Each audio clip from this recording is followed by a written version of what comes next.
Okay. So I had one pending issue from last lecture. So how do we map the motion of the binary to the shape of the gravitational wave? Okay, this you must have seen many times. So I guess nobody has a problem to visualize in his or her mind the fact that two compact objects orbiting around each other are spiralizing because they emit energy. You remember, the energy, just oversimplified case, the energy is the sum over kinetic and potential. Where eta, I will use it extensively, is m1, m2 divided by m squared, and m is m1 plus m2.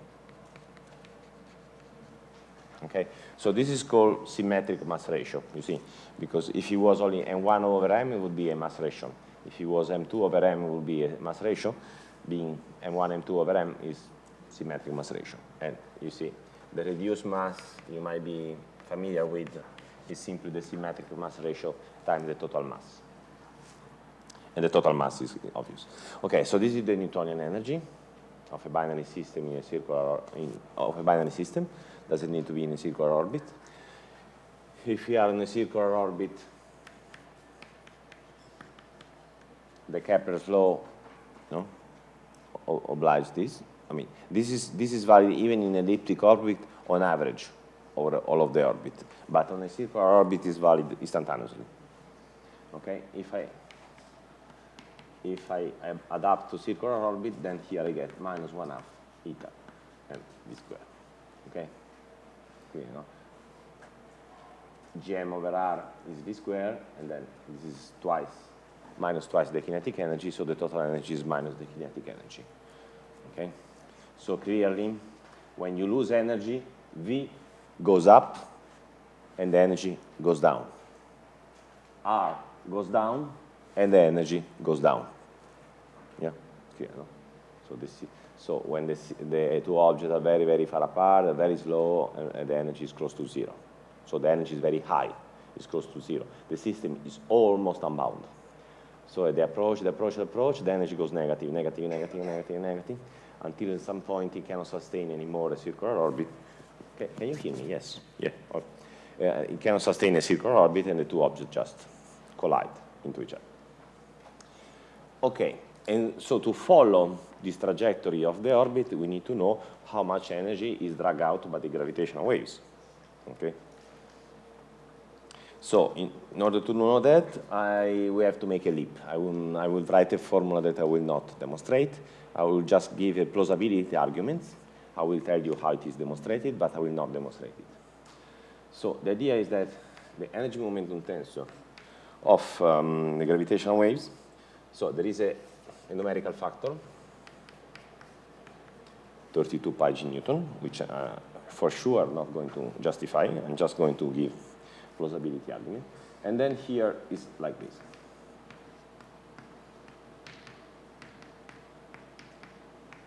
Okay. This formula needs several comments. So first, I throw into this formula just the energy of the radiation. You see, I take the TT part. I explained to you yesterday how to project out the radiation part out of the metric perturbation. So with the lambda projector, so I apply the lambda projector to the metric perturbation, and by definition I get HTT. HTT, you remember, we defined it yesterday as the lambda projected metric perturbation.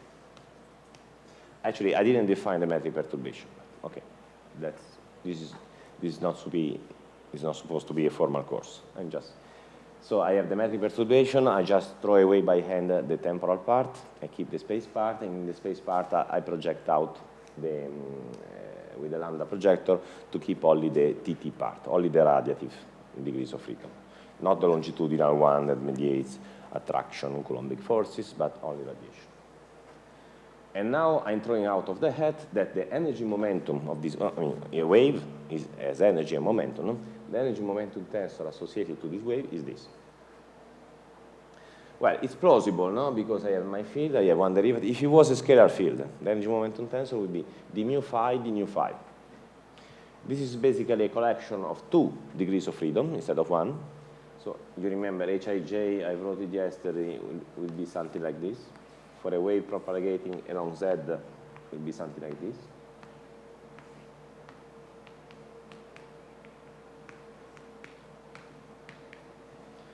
Okay, so there is 1 degree of freedom off diagonal and 1 degree of freedom on the diagonal. There should be 2, but it's traceless, so it's actually only 1. This is for a propagation along Z. Usually in astrophysics, what you're most interested in are radial propagation, so you can think this direction as the radial direction, and in spherical coordinates you have in the plane perpendicular to radial direction, you have the 2 polarization, H plus and H cross. So in terms of H plus and H cross, I get this as d mu H plus d nu H plus d mu H cross d nu H cross divided by 16 pi g Newton, no? Because there was an H plus square from here, an H plus square from here, so it gives me 2, so I put 16, and the same for H cross. Okay? So I'm not going to demonstrate, I'm just giving plausibility arguments. So it's an energy, this is a kind of free, yes? It's a mean value on the numerator? Yes, I'm coming to that. Yes, it's a mean value. Of course, I have to comment on that. There are many things I have to comment. So there is the thing that the energy momentum is just quadratic in the field. That's natural, no? Like in the scalar field, it would be d mu phi, d nu phi. It involves one derivative square.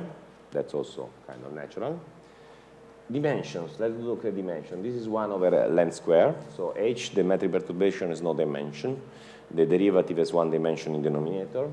And this is a converter from length to mass. So this is actually mass over length cube. So it's a good energy momentum, okay? It's a good energy density.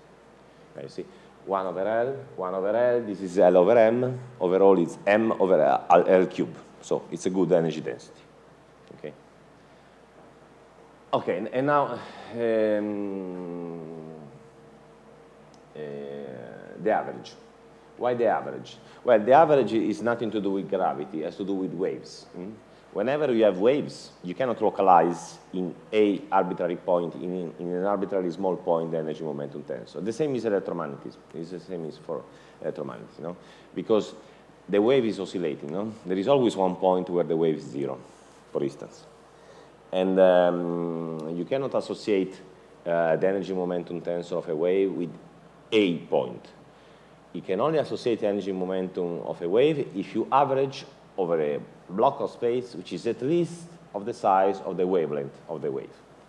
That's common to all waves. It doesn't need to be a gravitational wave. So it's nothing to do with gravity. It's all to do with waves. So whenever you have a wave, you cannot associate the energy momentum of the wave with a specific arbitrarily small point. No.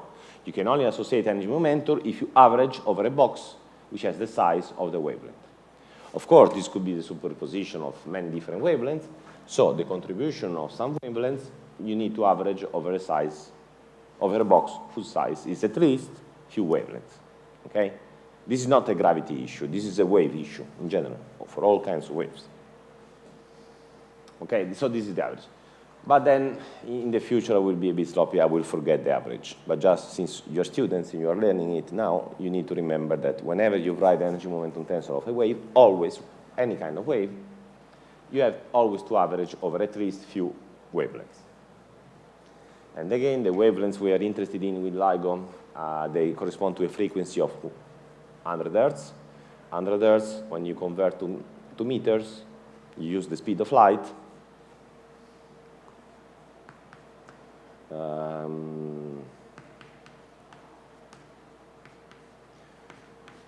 100 Hertz, which is second to the minus 1. This gives you 3×10⁶ meters. So these are the wavelengths we are talking about for LIGO. I don't need to tell you what LIGO is now. LIGO. No. By the way, the data taking for observation gravitational wave is resuming April next year, a bit less than a year, and there will be 3 detectors. You know, there will be the 2 LIGO in the States. You know, this is America. So there is 1 LIGO in the Washington State, 1 LIGO in Louisiana, and this is Europe. There is one Virgo in Pisa, in Italy. And then there is in India, there is the construction, but it's very, very far from being finished. Indigo in India, but it will take a few years. And then there is Japan. And here there is a detector in Japan, which is called Kagra, and which will start taking data together with Virgo and the 2 LIGOs in April next year. That will be the 4th science run. So there's been a first science run, only the 2 LIGOs. There's been a 2nd science run with the 2 LIGOs and Virgo. There has been a 3rd science run with the 2 LIGOs and Virgo plus only 1 month of Kagra. And then there will be the 4th, starting, as I said, April next year, with the 2 LIGOs plus Virgo plus Kagra. Here there is Australia has no detector. You know, the Australians had agreed to have 1 detector, and then they pulled back. And so basically the Americans had an agreement with India to have an extra LIGO in India. But then after 2015, after the detection, the Australians said, oh, we changed our mind. Can we have back our detector? And it was too late, because the agreement with India was already in place. And so Australia was left out without the detector. Too bad for them. And by the way, the Indian LIGO was lacking improvement by the ministry, and basically the minister approved it the following day than the announcement of the detection. So the first detection was September 2015. In February 2016, there was the announcement. And the following day, the Prime Minister of India signed the agreement for the construction of India. So because he was afraid that the Australians could change their mind and go back to the original project. So now, in some point, there will be a detector in India. Okay, so this is the energy. Now we go.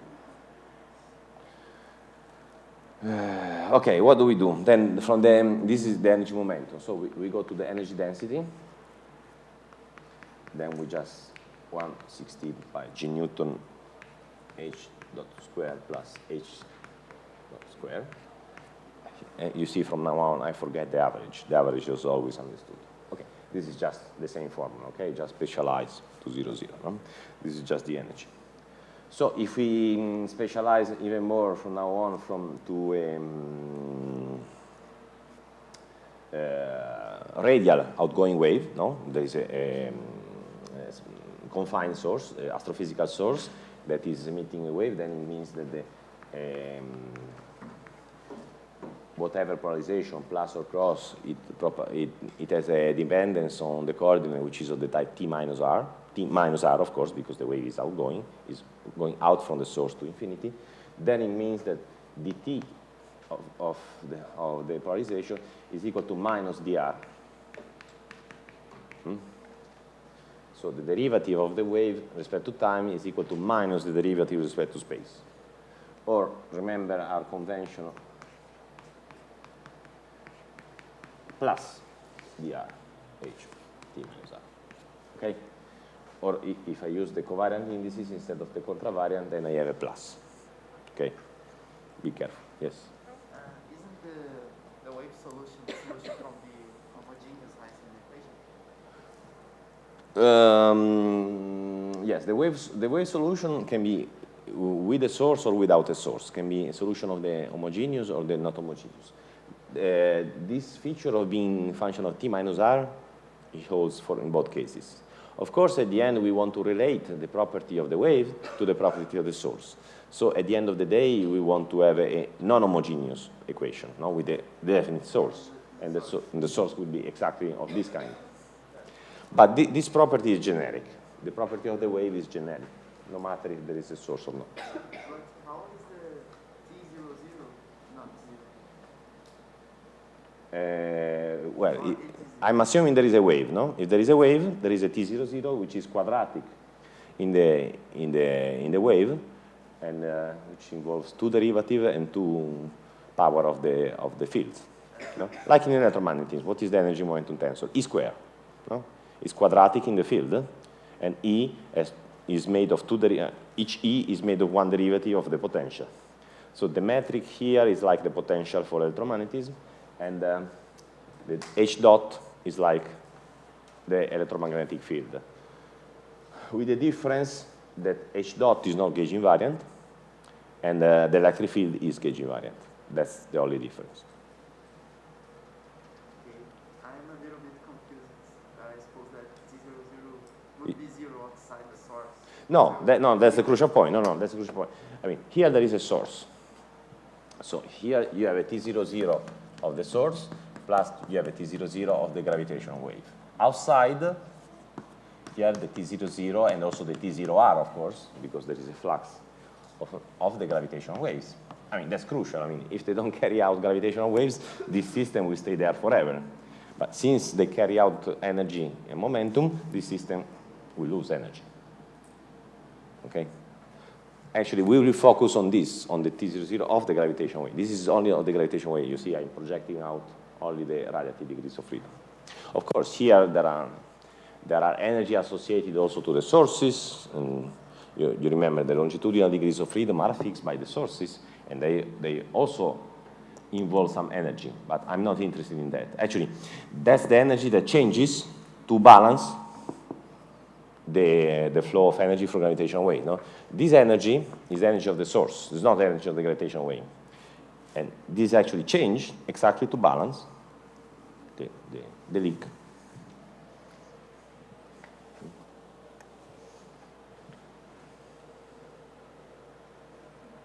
Good. No, I mean, keep asking questions. I don't mind. Actually, the other way, you're supposed to ask all sorts of questions. Okay, so, yeah, I'm writing. Okay, this I can erase. Let me write something here then. So, we use energy momentum conservation for this is now why I write energy momentum tensor for the gravitational waves alone. So I don't write GW here, but I mean only gravitational waves. So I get this. Okay? Everybody can accept this, no? It's conservation of energy momentum. Just open up between time and space. d mu, t mu 0 plus d mu t mu 0 equal to 0. So mu can be 0, 0 and I. So out of the 4 energy momentum conservation, I keep the one, the energy conservation. So I get that derivative in dt, and then I integrate it.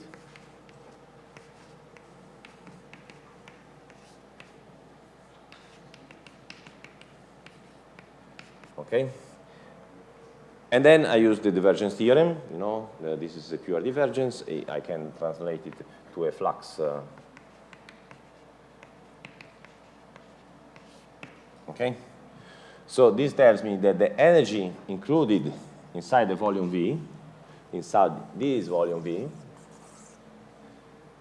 decreases because of the flux of gravitational waves. Okay? This T0I. And the T0I is exactly this. Okay? The T0I, okay, here is T0I high, is Hij dot Tt with a minus, because this is a D0 covariant, so it's minus dot, and this is a dr, and the dr, okay, let's do it like this. This is a D0. Remember, this is a dr, we specialize to spherical outgoing wave. You remember, dr covariant was equal to D0, to plus D0.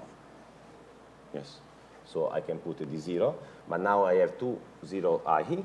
I can put is the same if I lower both of them, because they are two. Each of them gives a minus sign.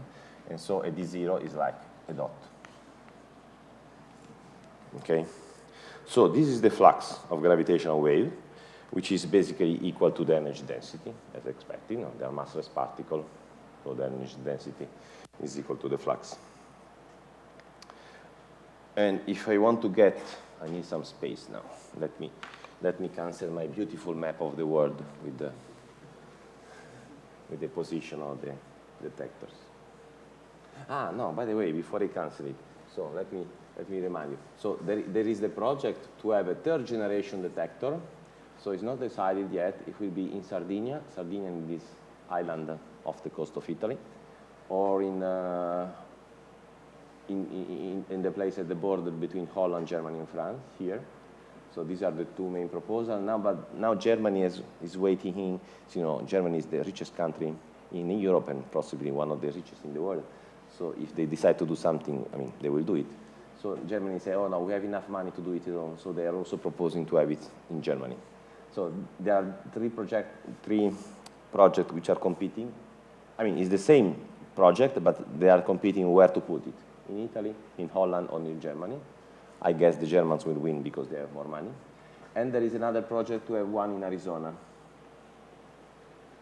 which will be here really huge. Like, I mean, these LIGOs are 4 kilometers long arms. This third generation, which is called Einstein Telescope, will be,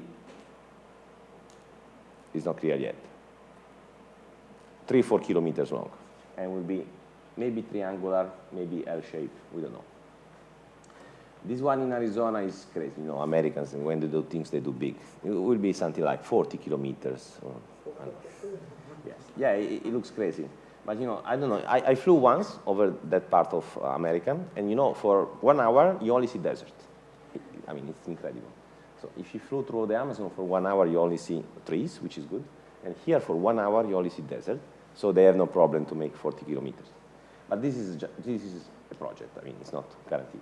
This one is just decide where to put it, but this one in Europe is kind of solid. There's also Lisa that... Okay, and then there is one flying in space that is already approved. So flying, I cannot put it on the Earth. So there will be 3 lasers, basically, okay. There will be, so if this is the sun, and this is us,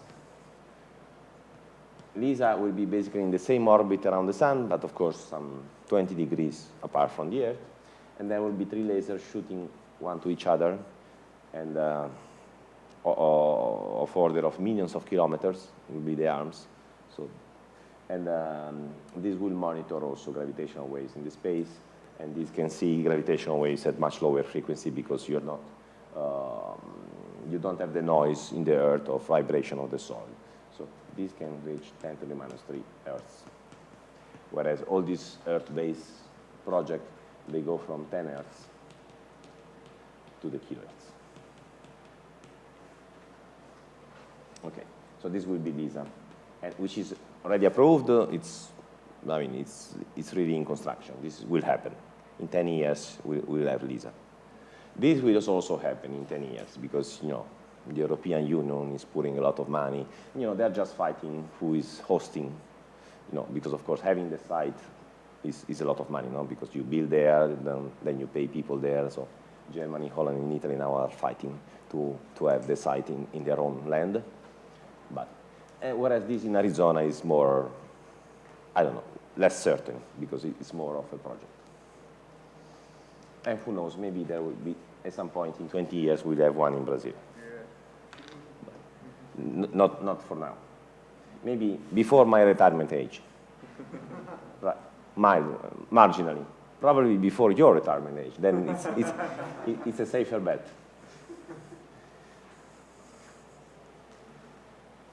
Okay, sorry for this parenthesis because I wanted to cancel my beautiful map of the world, and I wanted to. Okay, this was the flow of energy momentum tensor of the flow of energy, and so at the end, what we get is that the flow of gravitational wave energy.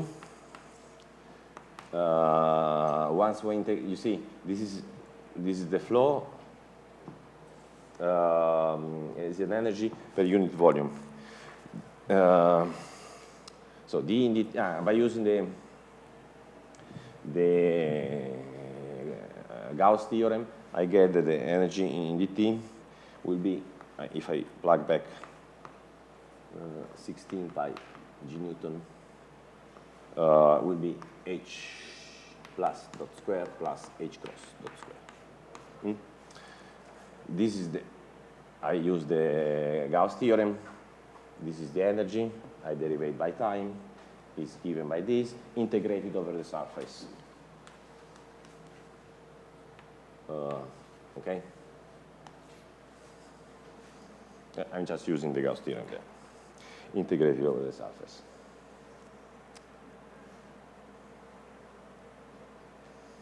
Okay. Or if you like, the flux, which is the energy, the energy that pierces a surface in a unit of time, will be 1 over 16 pi g h dot square plus h cross square. Okay?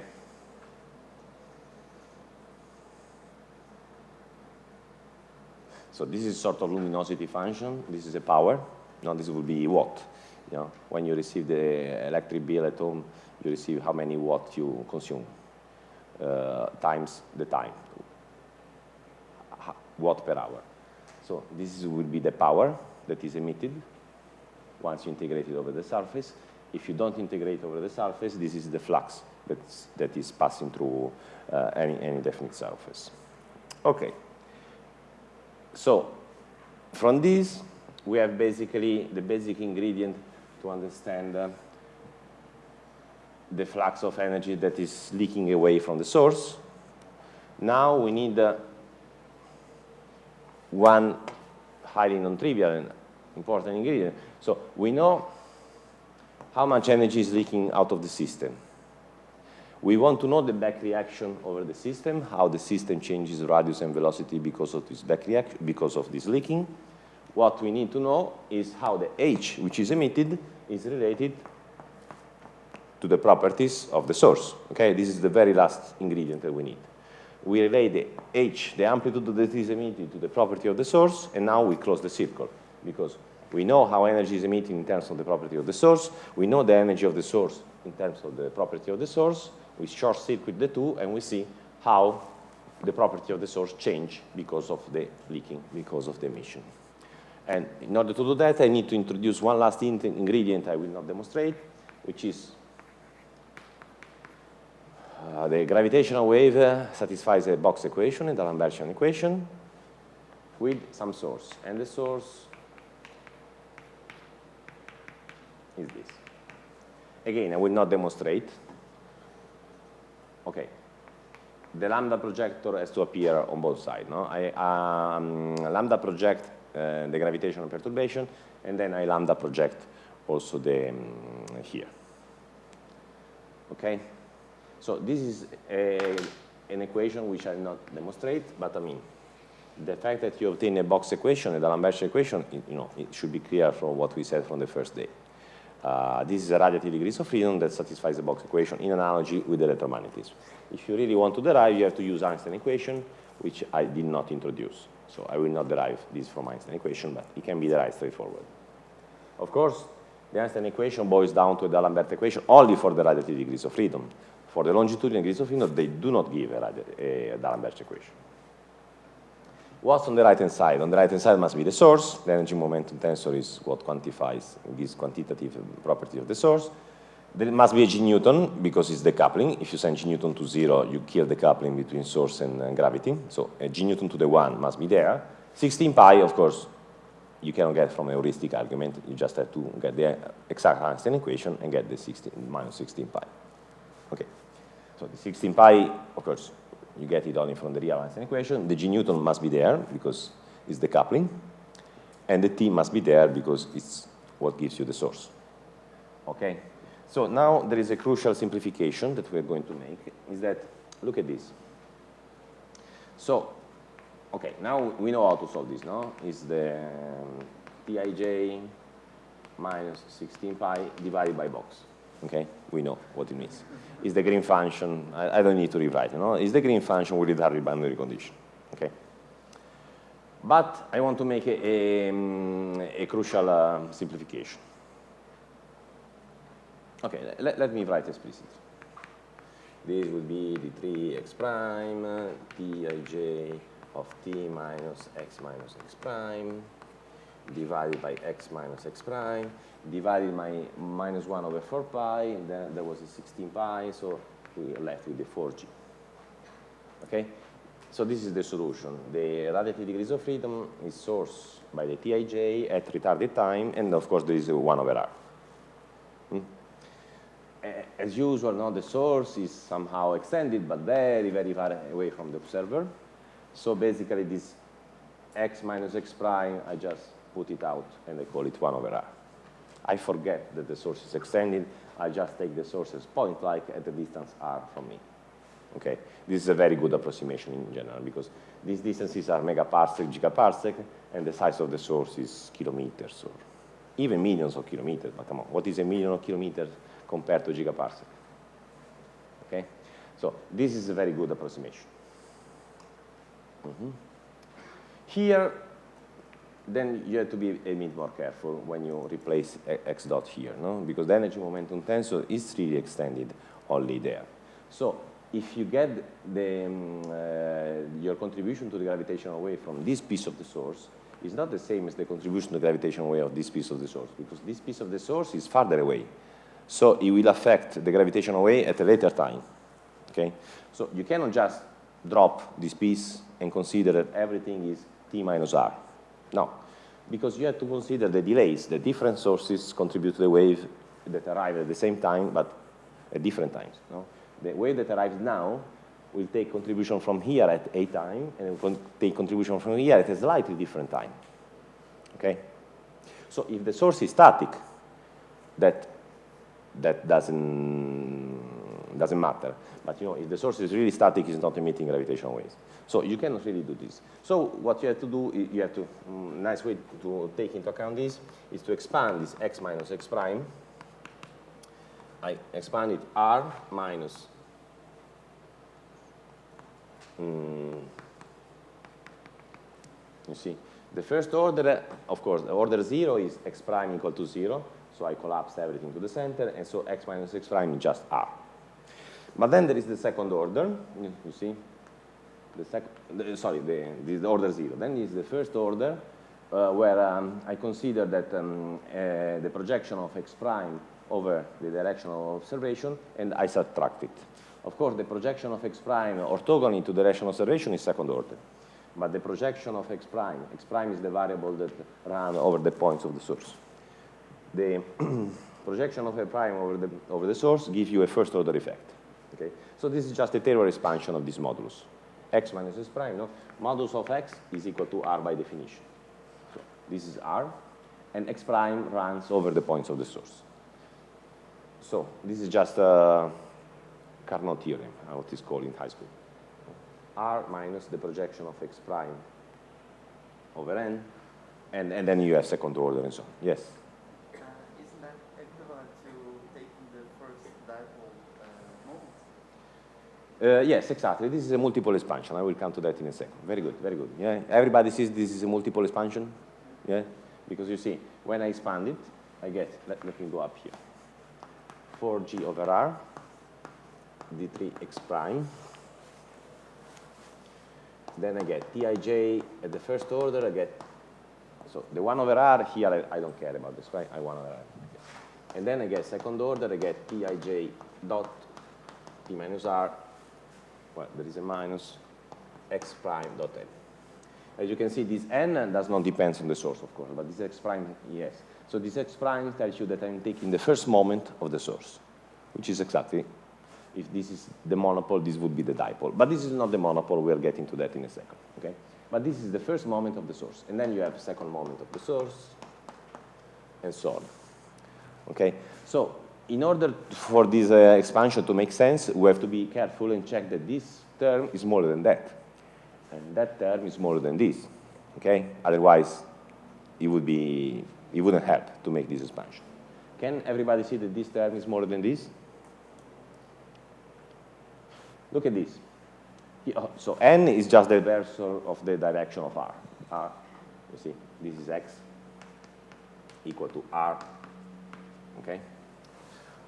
look at this. So this is just a unit vector. This is x prime, which runs over the position of the source. So at most is of the size of the source. And here there is Tij, which is Tij is like the same as here, so relatively Tij is the same. But then there is a derivative with respect to time. A derivative with respect to time is like having an omega, okay? There is, we assume there is a bound motion, like a circular motion. So this term is different with respect to that by an omega r. Omega r is the typical internal velocity, okay? So this is r, and there is an omega. So omega r is the typical internal velocity. So as long as the typical internal velocity is smaller than 1, then this term is smaller than that. And you can check that all other terms, they have the same small expansion parameter. So this expansion parameter, when I consider the source to be small compared to the distance, and then I expand the argument of the source, it's an expansion in v, in the internal velocity. And it also is an expansion in terms of multiples. This is the first multiple of Tij, this is the second multiple of Tij, and so on. So the multiple expansion is an expansion in terms of v, the internal velocity of the system.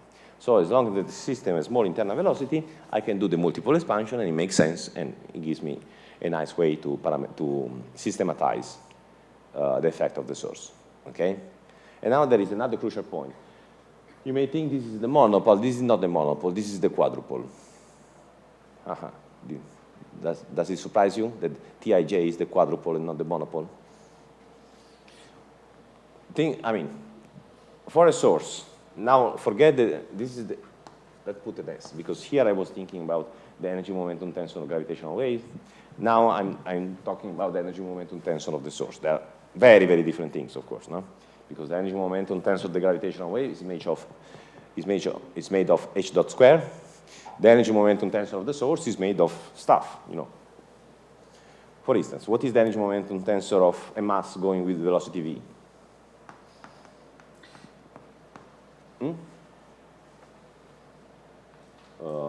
Actually, the integral, no, because T00 is a density. The integral of T00 will be m.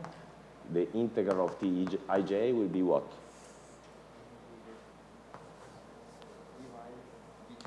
Yes, apart from indices, it will be something like mv squared. Okay, so Tij is kind of kinetic energy. T00 is kind of rest energy. Okay, in terms of scaling. Now, what I'm going to tell you is that this mv squared is basically the same as the second derivative of T00. Okay, T00, it has a rest mass which is constant, no? But it has some other part that depends on the variation of the position, no? Because, and what I'm going to demonstrate right now is that actually the time varying part of T00, if I take its second derivative, then it's basically the same as Tij. So this cannot be right, sorry. Of course, it couldn't be right because it wasn't dimensionally okay, no? Tij is the same dimension. If I put two derivatives, I must put two lengths to compensate. And this is true, sorry. The second moment of T00, derived twice, is the same thing roughly. I'm going to demonstrate exactly how. The same thing as the zero moment, the Tij itself, after the integration. I mean, this shouldn't surprise you too much, no? Because T00 is order m. I multiply by two lengths, I take two derivatives, and I get two velocities. Okay? It shouldn't be too crazy. But why we do that? I mean, in principle, this is correct. You can compute the gravitational wave from Tij. The problem is that Tij usually is more complicated to know astrophysically about the sources, no? Because you really need to know what are the stresses of the source. Whereas T00 is much simpler to compute for any astrophysical source, and also the moment of T00 are simpler to compute than any Tij. So instead of having Tij here, I take two moments of T00, I take two derivatives, otherwise this equation couldn't be true, of course, because T00 is the same dimension on Tij. I multiply by two lengths, I have to take out two lengths. Okay? So this equation is plausible, but I will demonstrate it exactly. Yeah? Everybody sees that it's plausible, this equation. Or is anybody see any scandal in this? No, if you do, please speak up. Anyway, I will demonstrate quantitatively. This one I will. But it's important that before demonstrating something, you realize that it makes sense. No? Otherwise, you say, why should I bother to look at something that doesn't even make sense? No? This makes sense. And this tells us that basically the first source of the gravitational wave is actually quadrupole, no? Because this is the first moment of the mass is the dipole, the second moment is the quadrupole, so the first source of the gravitational wave is actually the second derivative of the quadrupole. Okay, the second derivative of the quadrupole is the first source. And then the following term in the expansion will be the first moment of the second moment, so will be the third moment, or also known as the octupole, with one derivative more. Of course, the octupole has one length more than the quadrupole, so you need to have one derivative more, otherwise it wouldn't make sense. So the first order is the second derivative of the second moment of the mass, also known as the quadrupole. The second order, which is V suppressed with respect to the first order, is the third moment, the third derivative of the third moment of the mass, also known as the third derivative of the octupole, and so on. Okay, now there is a tricky point. Let me just put an aside. This third moment of the mass, which is not only the octupole, it can also be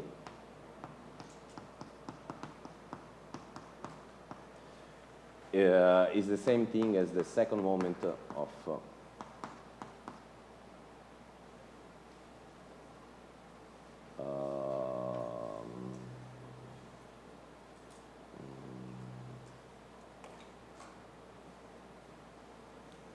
okay, let's forget it for now. I'll do it later. Okay?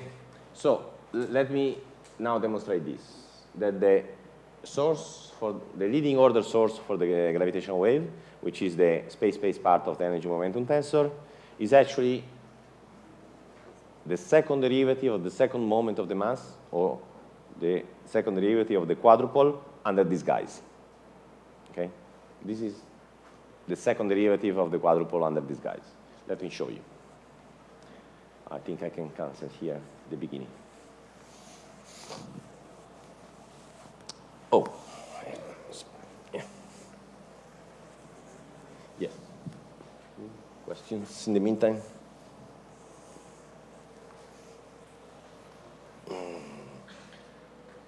Yes.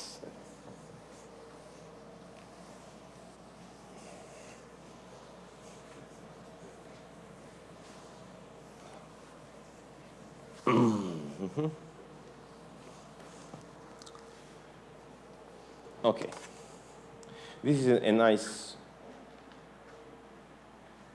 exercise. It's really an algebraic exercise. I mean, the physics is in there. Now what I'm going to do is an algebraic exercise, which is even a bit boring. But I mean, once in life, I have to show it to you. Otherwise, you wouldn't believe. Okay? So I gave you the plausibility argument. No? Tij is mv squared. T00 second moment is m times radius square. Two derivatives, it gives me mass times v squared. Now, let me give you the quantitative proof. Let's do the following.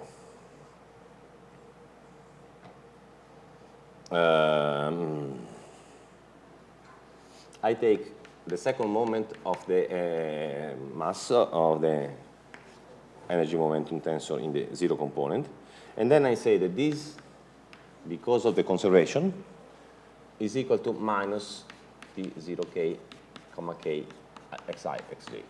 Okay? This is okay, no? I just take the energy momentum conservation. This is equal to that locally. Then I take the second moment, and then I integrate. It's safe, no? I haven't done anything special. And then, since, so you remember, the starting point is this. This is true locally. It's true under the integral sign, of course, but it's really true point-wise, okay? Now, this one, I multiply both sides by the second moment, and I integrate it.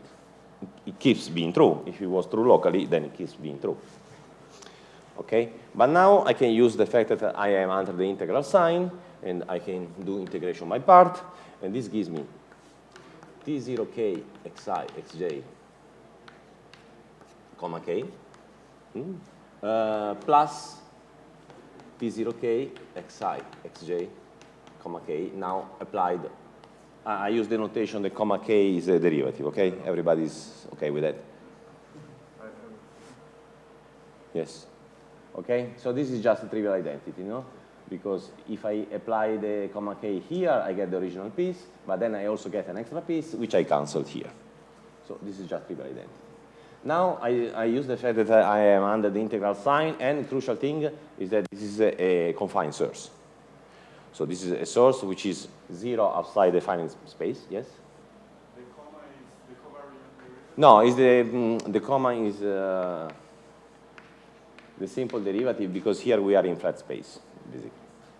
So all complication with curvature, as I said, are so basically, whenever you have a source, the source is usually so confined that whatever background curvature you have is a completely separate scale. Here we are considering a source of kilometers. The typical wavelength is hundreds of thousands of kilometers, and we neglect all sorts of other sources of curvature on this scale. The solar system might have a curvature on that scale, but it will be separated either in space or in time, no? Because these oscillations, yes, they have a wavelength of hundreds of thousands of kilometers. That might be also the scale of curvature of the solar system. But these are completely different time scale. This is the scale of the kilohertz. The curvature of the solar system is static. So these are completely separate scales. Okay, now look at this. This is 0 because the source is confined, so I can use the Gauss theorem to make an integral at the boundary, but at the boundary there's no energy momentum tensor because the source is in a tiny space. And so I get this. I have to do, this is T0k, this is a delta ik xj plus delta jk xi. So this is equal to T0 I xj plus T0j xi. Okay? This is an identity. And here I can do this. I can keep the derivative out. Okay? So you see where I'm getting to. The second moment of T00, apart from one derivative, is the first moment of T0i. Okay? And now I can do the same. I can apply another derivative here, dot xi xj. That will be T0i dot xj plus T0j xi dot. Okay, I just apply one more derivative. But now I apply again the energy momentum conservation here. This is equal to minus Tki xj comma k plus Tkj xi comma k. Yes, I apply the energy momentum conservation in the form that T0i dot plus Tki k is equal to 0. Okay? I just apply the energy momentum conservation to the space part. I put it there, and then I do the same trick as before. I do an integration by part, and this is equal to Tki xj. Let me go to the new word. So I get this is equal to minus Tki xj comma k plus Tkj xi comma k. So when I apply the derivative here, I get the original piece, but then I also get extra piece, which I have to subtract. Then I get Tki delta jk plus Tkj delta ik. Okay, so that's the original piece. Again, this is 0 because it's a total derivative of a source which is confined in a tiny amount of space. When I use the Gauss theorem, this can be traded for the flux at the boundary, but at the boundary there's no flux because the source is in there. So this is 0, and now look at this, how nice. This is equal to Tij plus Tij twice Tij. Yes? For this TIJ, you are neglecting the gravitational wave. Yes, no, this is the Tij of the source. Just on the source. Yes, this is of the source.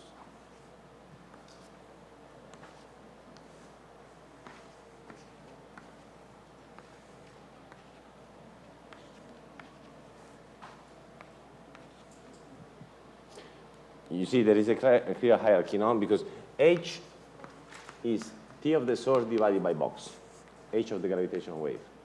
And the T of gravitational wave is H dot square. Okay, they are really separate, yes. So you can use the conservation of energy and momentum just for the source? Exactly, yes. Yes, because of this, because the two things are very separated. So the energy momentum tensor of the source is due to these properties, the velocity, the distance between the two objects, whereas the energy momentum tensor of gravitational wave is equal to this, which can be traded for that, and we're going to do in a second. Okay, but look at this, what is the result? I get the second derivative of, one derivative here, one derivative here. This is equal to the second derivative of the quadrupole moment is equal to twice the integral of Tij.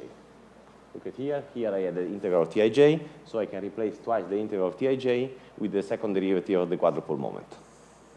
So if I go back to the formula there, I get Hij Tt in the first order is equal to 2, because 1, 2 is written here with the Tij to give the formula, 2G over R, Qij double dot. Plus, there are all other corrections, which are V suppressed with respect to the leading order. So this is the quadrupole formula for the gravitational wave, which receives all sorts of V correction by higher order multiples. But this is the leading order. And then for the flux, for the luminosity function, which is the E in dt, we must have 2G over R square, Hij triple dot, because it was H dot, remember? It was H dot. Sorry, there is a very important piece that I forgot. Lambda projector. Sorry. Here there is a lambda projector always hidden, of course, no? So this is Tij, but then it's not all of Tij that contributes to the radiative part of the wave, to the radiative part of the gravitational perturbation. It's the lambda projection of the source that contributes to HTT. So what I have to do here for the luminosity function, the leaking energy, I have to take the square of H dot, and the square of H dot is 2G over R square. H dot is Q triple dot, because there were already two dots, and I have one more dot because the energy is H dot. Lambda IJKL, QKL triple dot, and then I have to integrate over. That's the Lagrangian. Sorry? What's that L? L is luminosity.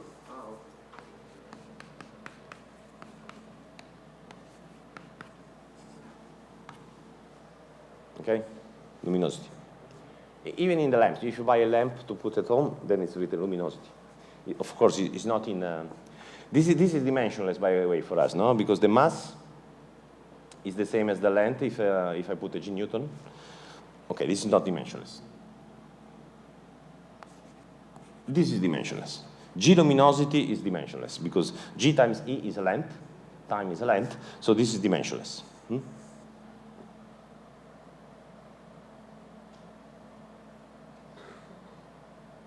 Okay. Everybody, you're like, no, that's the board I canceled 10 minutes ago. I compute the energy momentum tensor. The energy momentum tensor gives you the flux over the surface. If I integrate the flux over the surface by the surface, I get the leak of energy per the power emitted per amount of time. The energy emitted per amount of time, which is the power or the luminosity. Okay. This is important. Are you all with me here? And now there is a thing that I'm integrating over the surface. What here depends on the direction at which I'm looking at. No? You see, these are the source. The source is endowed with a quadrupole, also with higher multiple, but that's higher order. The source is endowed with quadrupole, octuple, and so on. And then I want to integrate over a surface that is huge, which is well outside the source, to compute the flux of energy. And in this flux, what depends on the point of which I am in the source? No? I'm integrating over this ball, which is well outside the source.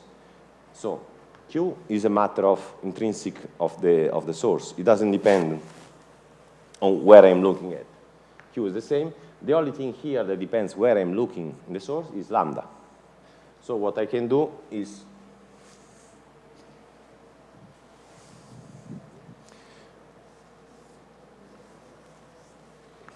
Q KL lambda ij KL.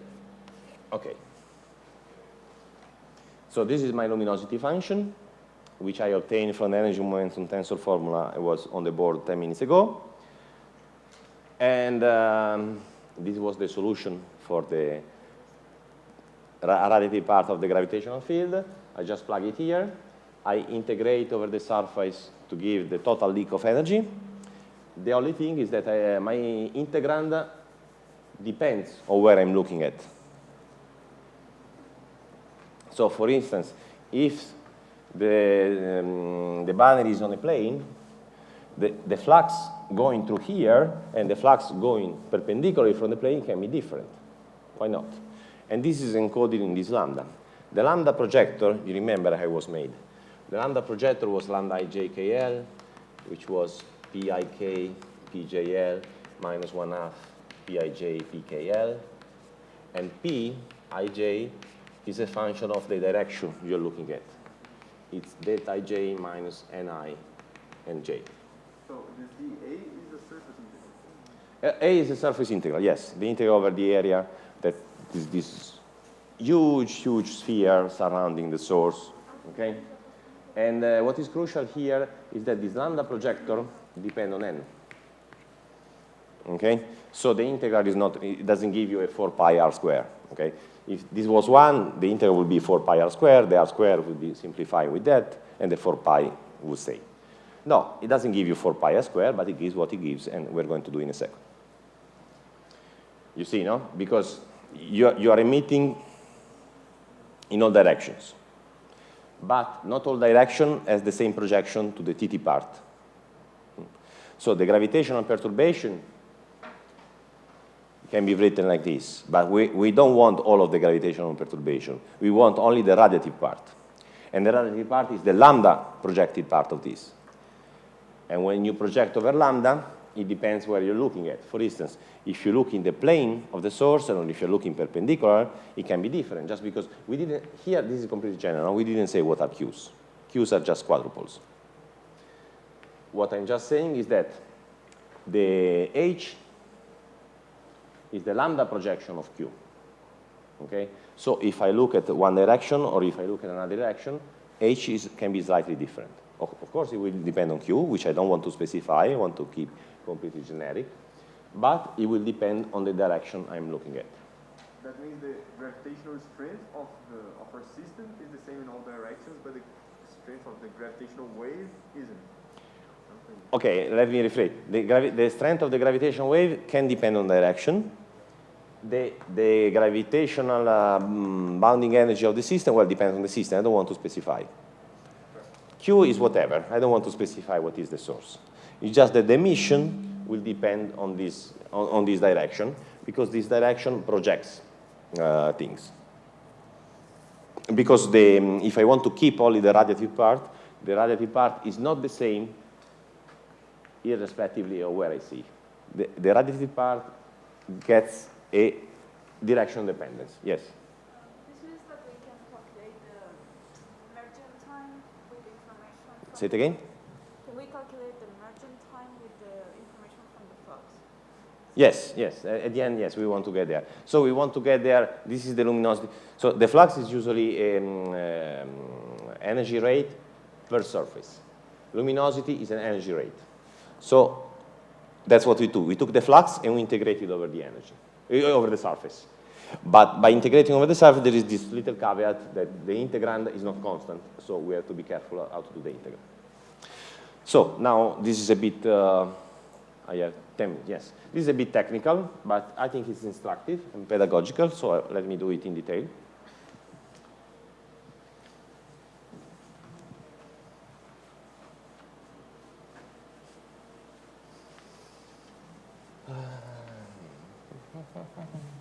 Let me do it in detail. So lambda ij, okay. Maybe it's better if I follow the notes to avoid silly mistakes.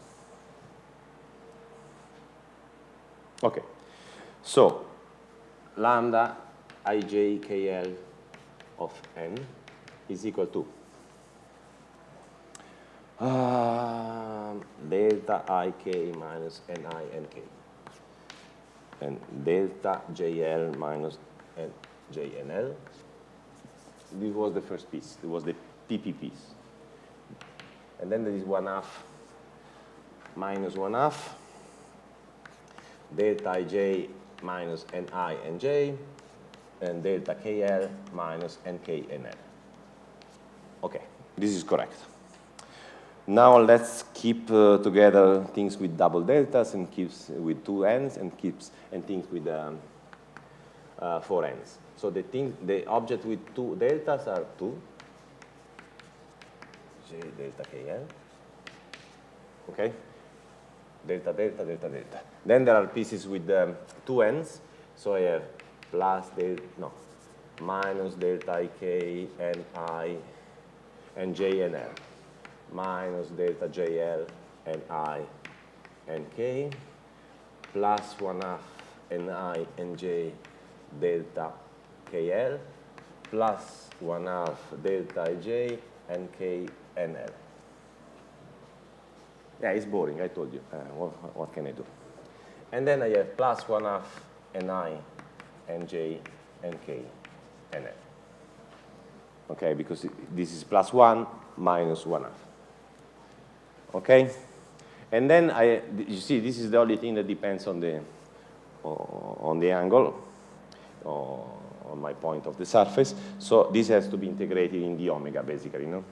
Because now, what is the integral of this in the omega? 4 pi, the same thing, of course. Here, nothing depends on the angle. The integral of this over the omega gives 4 pi times itself. Okay? Now look at this. This is the funny part. What is the integral of this over? Let me shift this down so I have space.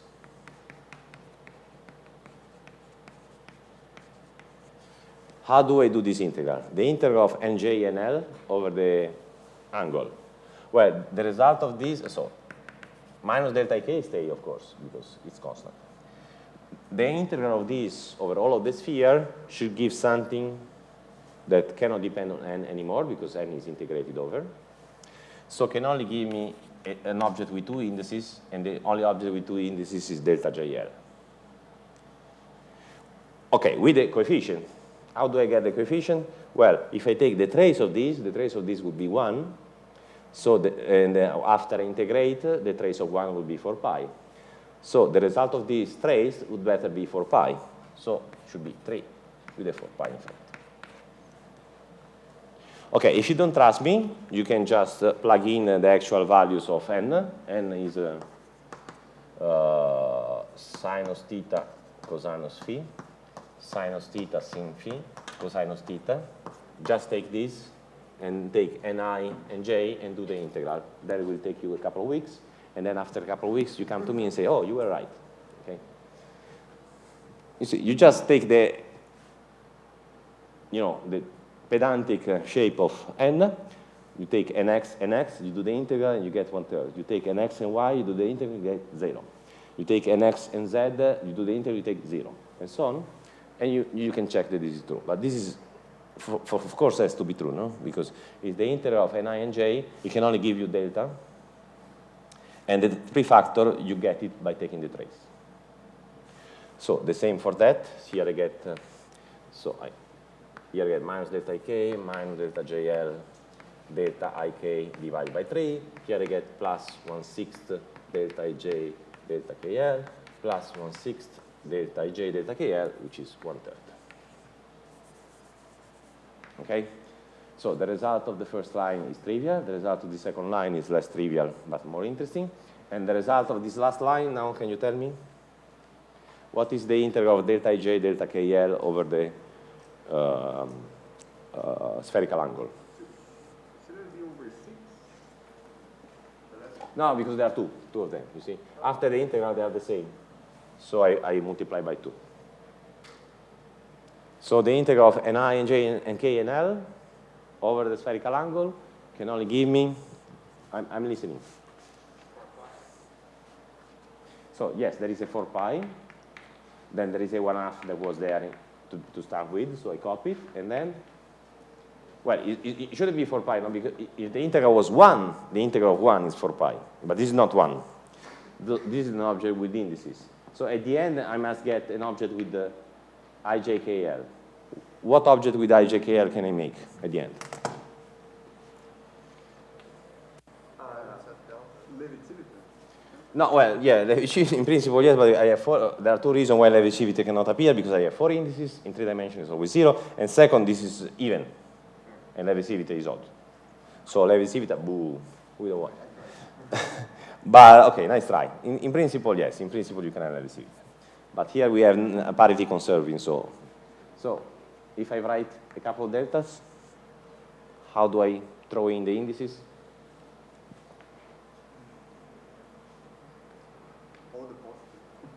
So delta ij, delta kl, plus delta ij, kl, plus delta il, delta jk. Did I miss anything? This is all the possible ways I can pair 4 indices into 2 pairs. Yes? Can't you integrate choosing some specific direction of No, wait. N, n is a function of the angles, no? This is an integral over the omega, if you like. No, it's the integral over the surface, is the omega r squared. So the r squared luckily combines to kill r. Of course, you want the flux to be constant in any concentric sphere, no? Whatever comes out of this sphere comes out also of the next sphere and of the next sphere. And this is ensured by the fact that the amplitude goes as 1 over r. So the 1 over r behavior is simple. And now there is this emitted wave, which is different in different angles, because this depends on theta and phi. No? N is a function of theta and phi. So what I have to do is to integrate over all possible direction, because I want to compute the total flux, the total luminosity. So I integrate over all possible direction, and I cannot fix one direction because the energy emitted here is different from the energy emitted there. It's just different. So I just have to sum over all possible directions. So it's not like I have 2 different scales and one I arbitrarily fix and I integrate over the other. Here I have only one object, only n.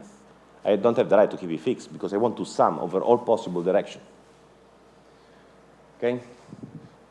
But wait, this is not the total answer. Because this is the index structure. I'm missing the pre-coefficient.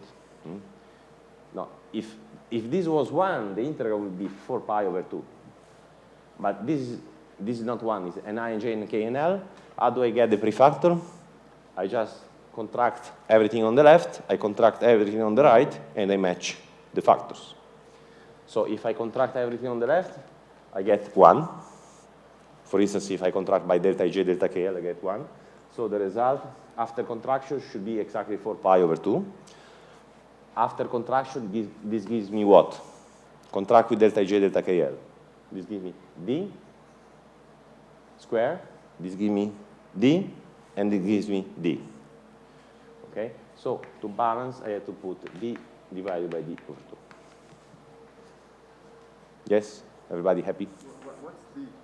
So, sorry, 3. D equal to 3, yes. D is the number of the space dimension. So when I take the contraction of delta J, I get a 3. Contraction of delta KL, I get a 3 by 3, 4, 3 by 3, 9. Delta J, delta KL gives me 3. Gives me 3. 9 plus 3 plus 3 gives me 15. Okay? So now I have balanced the two equations. After the integral, I get 4 pi 1 over 2 divided by 15. You like this trick of doing the integral of Ni and J? And you can extend it to any arbitrary power of Ni and J. So what is the integral in the omega of Ni?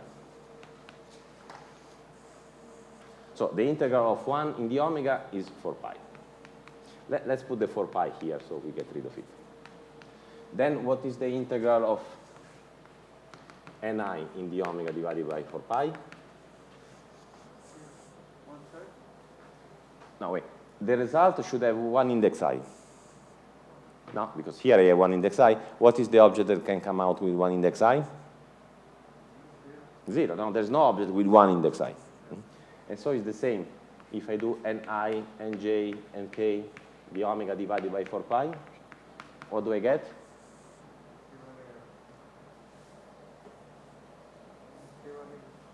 Yeah, 0 again, no? Because there is no object with 3 indices. Actually, there would be one, epsilon jk. Epsilon jk doesn't have the right symmetries. Epsilon jk is anti-symmetric. Here, if I exchange I and j, it should be symmetric. Epsilon jk is not, so it cannot be involved. So any integration of an odd number of n's gives 0. Any integration of even power of n's gives products of deltas. So when it's just the integration of 2 n's, gives you 1 delta, and it's trivial. When integration of 4 n's gives me 2 deltas, it's a bit less trivial because you have to accommodate all the possible ways of pairing indices, and there are 3 ways of pairing indices, and then you fix the coefficient by taking the contraction, and you get the 15. Okay, so now we can go back to our result, integral of lambda. So here we get the g that I put in front, then I get 4g squared, the r squared simplify, then I get qij triple dot, qkl triple dot. And now let me copy because otherwise I won't be sure to make the right. And then I get a piece in delta ik delta jl, which is 2 over 5.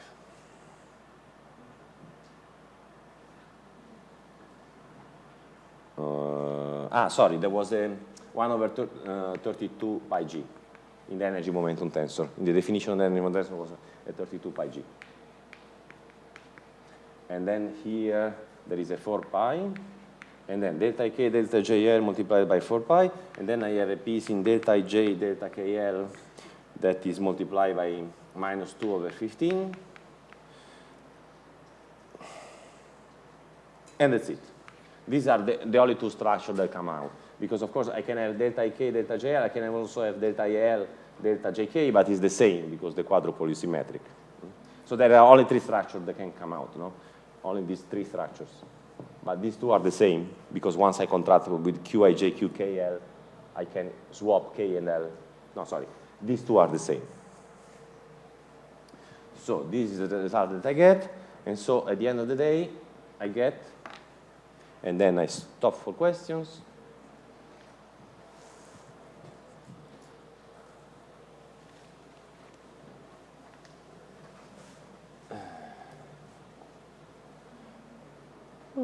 I get, so the energy is verified, so I get 4g squared 32 pi g.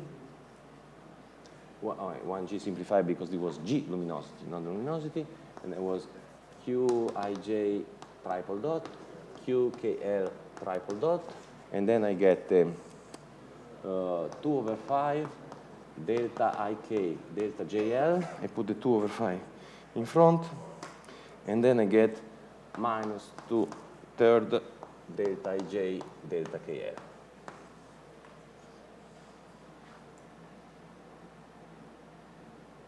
There was a 4 pi, of course, 4 pi of the angular integration. So you see, pi goes away with pi, 4 by 4 by 2 goes away with the 32, and I'm left with the famous. Only t, right? Just a second. I will come to you in a second. Delta ik delta jl minus 2/3 delta Ej. Yeah. Sorry, this is the one. Yes. Okay. Sorry, question? Should have been only G, not G squared. No, because I arbitrarily defined G luminosity. Ah, There was a 1 over G here. okay. There was 1 over G, and then there were 2 G's, one for each H. Each H is GQ, so this is G squared. The 1 over G, I hit it back because this is G luminosity. Okay, I'm sharp on time to start the question session. So tomorrow I will plug in a specific expression for Q that model the binary system. And so we see how this formula starts looking like for a binary system. And then I will do some bridge to data analysis. I mean, how this is used to evolve the binary and how this is eventually used to compute the waveform. Questions? Just lots of questions. Yeah. Well, I don't see really why in the multiple expansion we don't have a dipole, because when we are modulating, we are taking like two sources, right? Yes, okay. I haven't shown you why the dipole goes away because it's in my approach it's projected out by lambda. So when I apply lambda, the dipole automatically goes away. If you want to see how the dipole goes away, basically you have to take the full covariant coupling of h mu to t mu, and then you start splitting. You have h00, t00, plus twice t0i, h0i, plus hij, tij.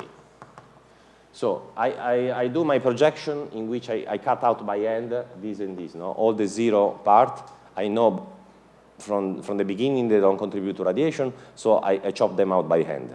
So, and I'm left with this, which is the only thing that contributes. Actually, not all of this contributes to radiation because I still have to apply TT here. I have to apply the lambda projection. If I didn't do this from the beginning, I kept also the zero part, you can see that this is, you see the mass that is sourcing some gravitational perturbation, which is not radiative, of course. And this is the momentum and the center of mass position, which is sourcing some other gravitational perturbation, which is not radiative either, because momentum is conserved and center of mass position is conserved. So yes, you have a source to a dipolar field, but this dipolar field is not radiative. So I cut it out. But yes, it's there. The dipole is there. And a static dipole is, of course, you know, a source of these longitudinal modes that create gravitational attraction, of course, but it's just not radiation. It's physical, it's there, but it's not radiation. So here, and also this includes radiation, but it's more than radiation, because then I have to apply the lambda projection. So again, this is longitudinal, and this includes both radiation and something which is not radiation. But for sure, here I don't have radiation, here I don't have radiation. So you see, you start with Tij, you may think that the first source is actually the monopole of Tij, but as I demonstrated half an hour ago, Tij is actually a quadrupole under disguise. So you really start with the quadrupole radiation.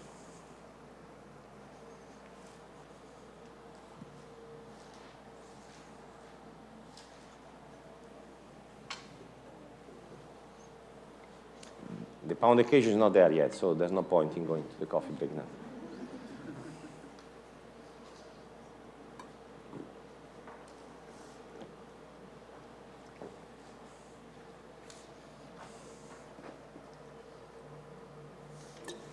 You want me to give you more details about this? But this is just, you know, nitty mathematical technique. There's nothing deep in that. No? I mean, I can give you more detail. Yes, question. Is there an analogy between the gravitational radiation and the force of radiation in electromagnetic? And what? And? Force of radiation. I don't know. Course of radiation? Force. Force. Radiation reaction, you mean? Yeah. Sure. Yes. What can you do is, no, this is the d in dt. You can use the standard classical mechanics, no? E dot v is equal to d in dt. Okay? This is or if you like, it depends on the sign, of course. I mean, the energy leak, the force dissipates, sorry, F, sorry.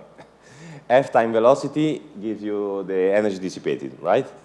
So since we got d in dt, you just get a formula for the in dt, you take out a v, by definition what is left is the radiation reaction force. The point is that in this form is not trivial because you see, this is quadrupole, it's completely general. It's not v, this is whatever source. Once we specified for a binary system and we really plug in, you know, the position and the velocity of the components of the binary system, yes, you will get something that has a v in evidence. You just take out the v and you get the radiation reaction force. But this is generic, so this is not quite in the shape that you can apply this, because this is generic for anything. This could be a bunch of neutrinos, a neutron star, a supernova, I mean, whatever. Provided it's in a localized space, because you remember we used the energy momentum conservation, and we used that the integral outside the source goes to 0. So this is important. This only applies to localized source. For instance, it doesn't apply to cosmological sources that are everywhere. So is there a way that this force can be infinite, like in electromagnetic? No, actually, when you get an infinite, it means that you're doing nonsense, okay? No, if a formula gives you an infinite, it means that the formula is wrong, not the physical system is wrong, okay? So if you apply things okay, you never get infinite. But of course, I mean, for instance, in this approach, once you substitute the two, the specific shape of the quadrupole in terms of a binary, you know you're making an approximation, because this is the first term in a multipolar expansion. When you see that something goes wrong, the first thing you should check is, are my velocity getting big? Because if my internal velocities are getting big, it means that my multiple expansion is flawed. Because you remember, my multiple expansion was quadruple, octuple, and so on. And the small parameter that allowed me to go to one term to the other was velocity. So once internal velocity gets large, you know this is a bad approximation. Yes? I have a question not specific about that, but closer to the map you draw. Closer to the? To that roadmap with the detectors. What more physics of gravitational waves do we expect to understand with these new detectors and bigger or more? Okay, yes, this is a broader question. That's very good.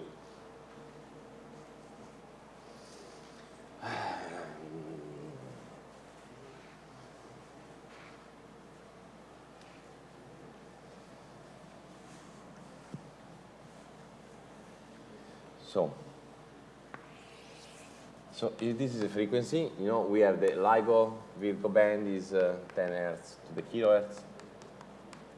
And then there is the ET, the third generation detector, the one that will be built in Germany, Holland, Italy, can go down to a few, say 5 hertz. And then there is LISA in the band 10 to the minus 4, 10 to the minus 2-ish hertz. And then there is Pulsar timing array.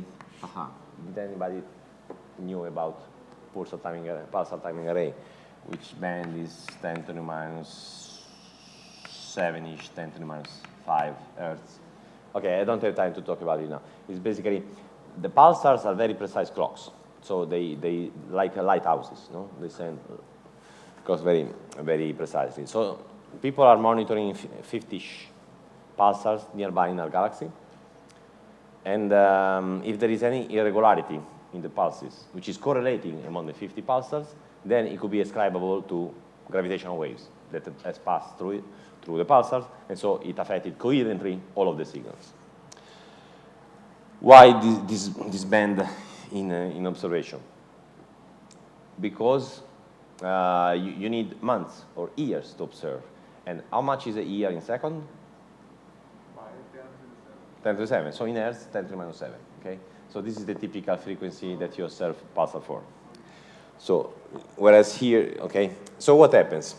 The signal for coalescing binaries is limited by the size of the object. No? If the object is fat, is very massive, then it's fat, and then you're bound to have a low frequency, no? Because it takes time for the companion to go around a fat object. Okay. So what we get is that basically a mass of one solar mass to one solar mass, you get associated to which frequency? You remember 1 kilometer, one solar mass. Then how do we move to roughly 10 to the 4 Hertz? There are a few pi's. Okay, 1 kilometer, one solar mass, you plug in the speed of light, that you get basically that with one solar mass, the typical frequency associated is order of 10 to the 4 Hertz. So if you have an object of one solar mass, then roughly the size is 1 kilometer, then the maximum frequency you can have, even going at the speed of light, going around the surface of it, is 10 to the 4 Hertz. You cannot go to higher frequency, because you have to go at faster the speed of light on an orbit which is smaller than the size of the object. So you cannot go. And the nice thing is that, so the maximum frequency of gravitational wave scales nicely as m, basically is 10 to the 4 Hertz divided by the mass in solar masses. So for one solar mass is 10 to the 4, for 10 to the 4 solar mass is 1 Hertz, and so on. So in the band of LIGO, which is 10 to the 2 solar masses, is 100 Hertz. Okay? That means, so the signals have a cutoff frequency which is set by the total mass of the binary.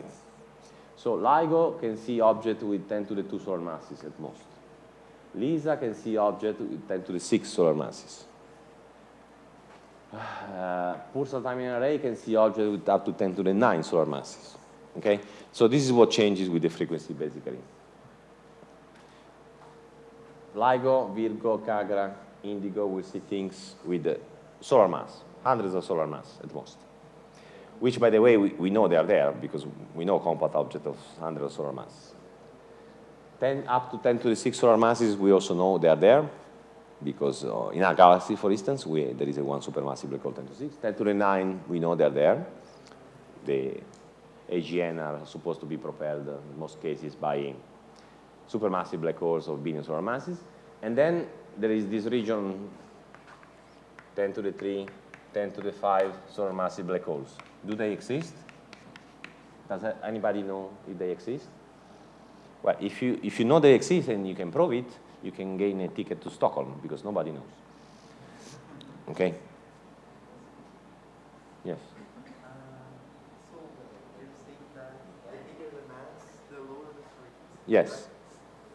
And what would be the frequency of the gravitational waves produced by Big Bang? And we are able to reach that? What is the frequency of? Gravitational waves from Big Bang. Okay. All what I'm saying applies to astrophysics system, no? Astrophysics to which I can associate astrophysical system to which I associate a definite size. If you think about cosmology, then all of this doesn't apply. That's a completely different issue. When you think about phase transition in the union, then the typical scale is the Hubble scale at the time of the transition. Okay? The Hubble scale at the time of the transition is related to, okay, this is a bit of cosmology, but in dark matter you probably have seen the Friedman equation, right? So apart from a G, the Hubble scale is set by the density.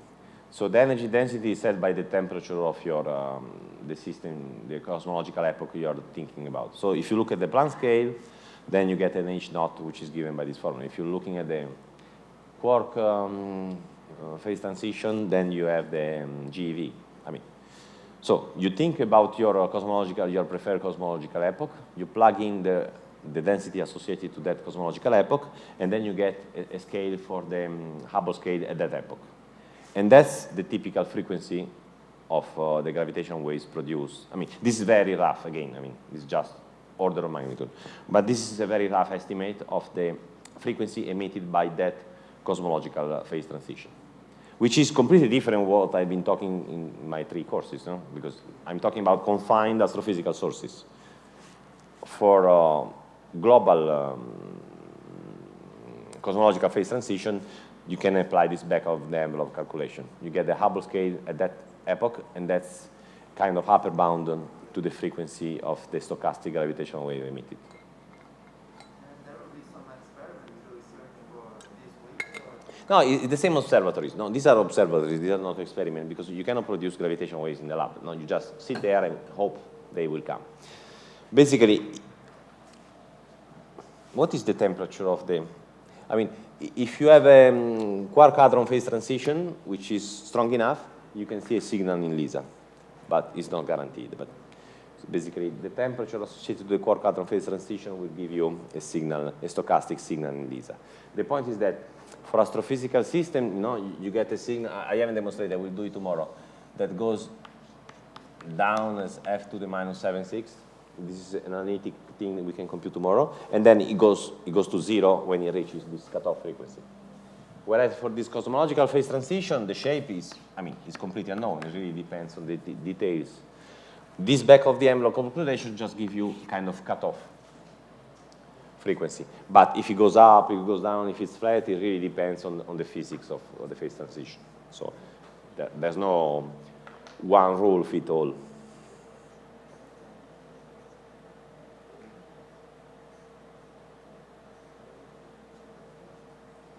So I asked Joe the lady to buy more pound cake because I said that I saw that yesterday they finished early. But to the third pound cake you need more questions. Yes.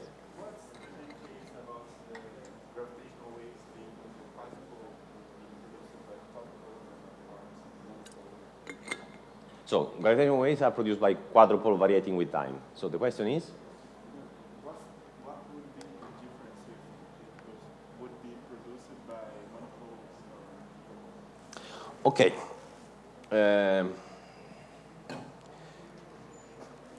If there was a dipole radiation, which cannot be with gravity, but it could be with, if a scalar field is emitting some gravitational radiation, then basically what would change is this lambda factor.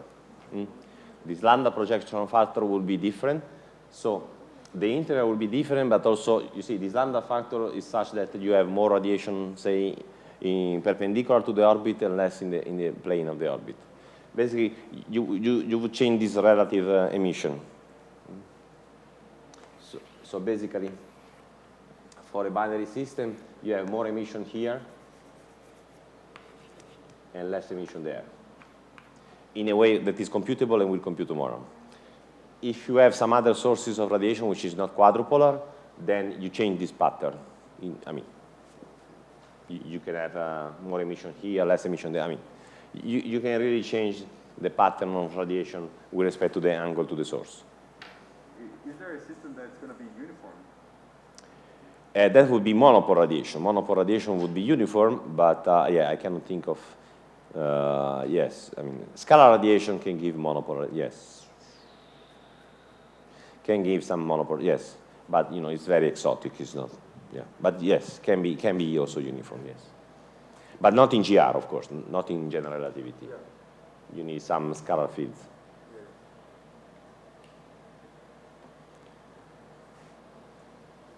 Okay.